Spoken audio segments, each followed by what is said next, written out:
Mending kamera Sony ZV-10 atau kamera Sony A6400 ya. Nah, kalian bisa simak videonya dari awal sampai akhir, tapi sebelumnya kita putar dulu intronya, cekidot.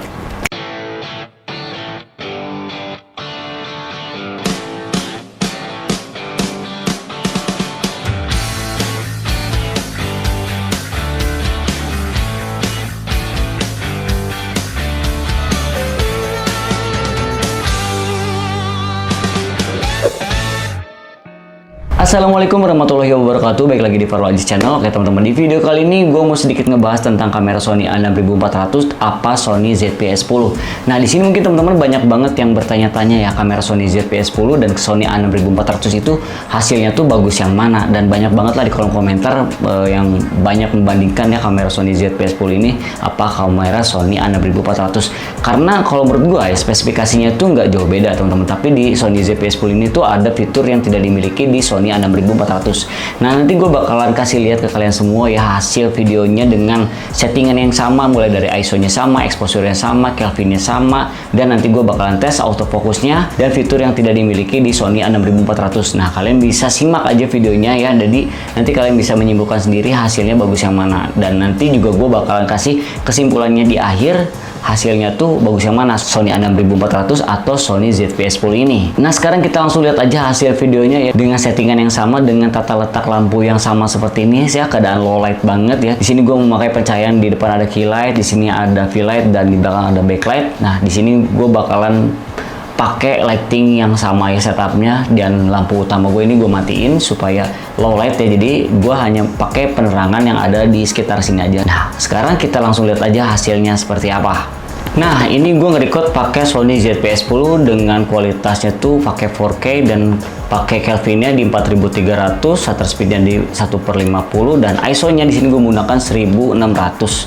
Nah, ini hasilnya seperti ini. Nah, yang gue pegang ini Sony A6400 ya, kalian bisa lihat sendiri. Nah, ya dari fisiknya sih kalau menurut gue ya, Sony A6400 itu enak digenggam ya, lebih proper juga, dan memiliki viewfinder yang bisa kita teropong ketika kita memotret ya, jadi lebih aman ketika kita memotret.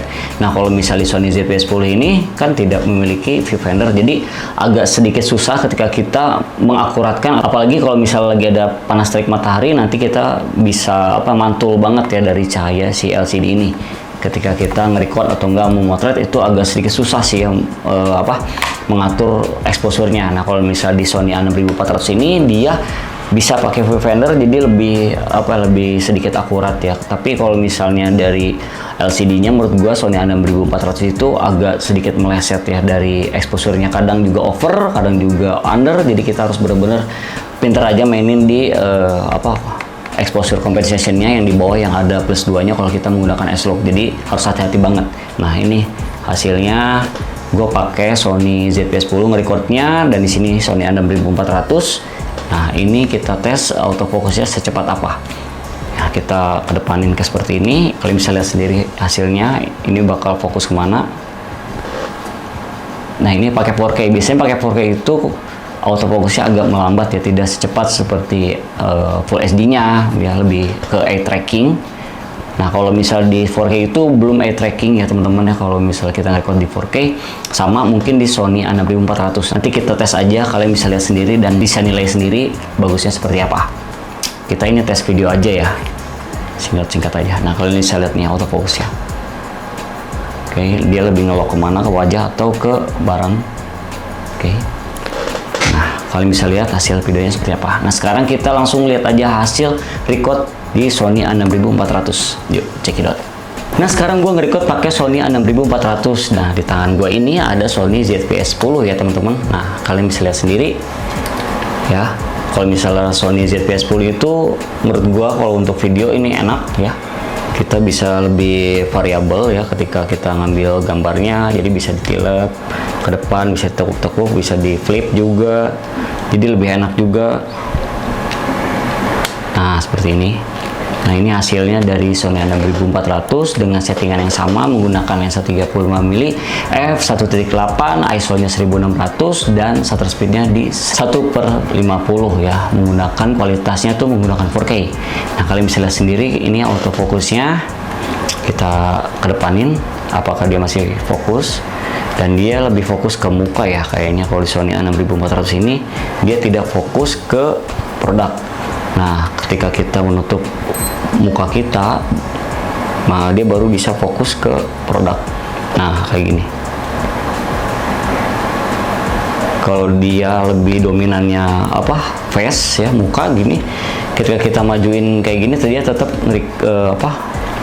tetap fokusnya di face ya, di muka. Kalau misal tadi kita di Sony ZV-10 kita tinggal angkat seperti ini, dia lebih mendetek fokus ke yang paling depan ya teman-teman ya, tadi ke produknya. Tapi kalau ini dia lebih ngelock banget di face, jadi kita bisa taruh di mana-mana pun dia udah ngerecordnya, ngelocknya di muka. Jadi ya menurut gue sih tergantung ya ke kebutuhan itu juga. Nah, kalau gini baru dia nutupin muka, dia baru bisa fokus ke produknya. Ini settingannya sama semua ya teman-teman ya, dengan Kelvinnya di 4300 juga, dengan settingan lampu yang sama seperti tadi ya, settingannya sama semua. Nah ini kalau misalnya kita menggunakan ZV seperti ini ya, ini enak banget sih, dan kegamannya kalian bisa lihat sendiri ya. 5 kita kesini, ini agak kecil ya, beda sama Sony A6400 itu dia agak besar juga.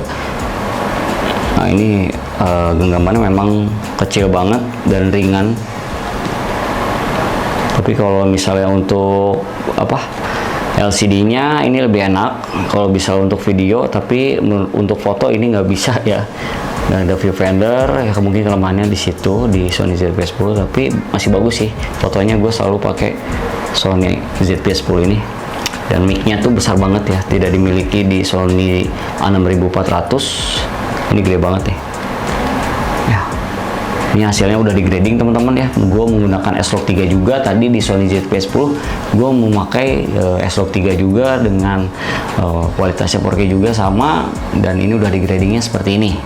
Oke, menurut kalian kayak gimana? Nah mungkin segitu aja ya teman-teman pembahasan dari kamera Sony ZV-10 dengan kamera Sony A6400. Jadi menurut gua kamera Sony ZV-10 dan kamera Sony A6400 hasilnya tuh nggak beda jauh teman-teman ya. Kalau misalnya kita nyaman yang mana ya mungkin kembali lagi ke kebutuhan kalian. Menurut gua kalau misalnya untuk fotografi bagusnya di Sony A6400 karena memiliki viewfinder ya teman-teman. Tapi kalau misalnya di Sony ZV-10 tidak memiliki viewfinder dan agak sedikit kurang membantu ya teman-teman kalau misalnya di kamera Sony ZV-10 yang tidak memiliki viewfinder. Jadi kita kayak kagok aja gitu ya, kagok ngelihatnya, jadi tidak terlalu agak sedikit kurang lah gitu kalau misalnya kita kurang viewfindernya. Tapi tidak menutup kemungkinan kamera Sony ZV-10 tidak bisa menghasilkan foto yang bagus ya teman-teman. Tapi kalau misalnya di videonya kamera Sony ZV-10 ini tuh menurut gua punya kelebihan yang tidak dimiliki di Sony A6400, yaitu electrical steady shoot, dimana kita tidak memerlukan gimbal, kita sudah bisa mengaturnya menggunakan electrical steady shoot. Jadi hasil videonya tuh stabil banget teman-teman, tapi tidak sestabil memakai gimbal ya teman-teman, tapi sedikit membantu ketika kita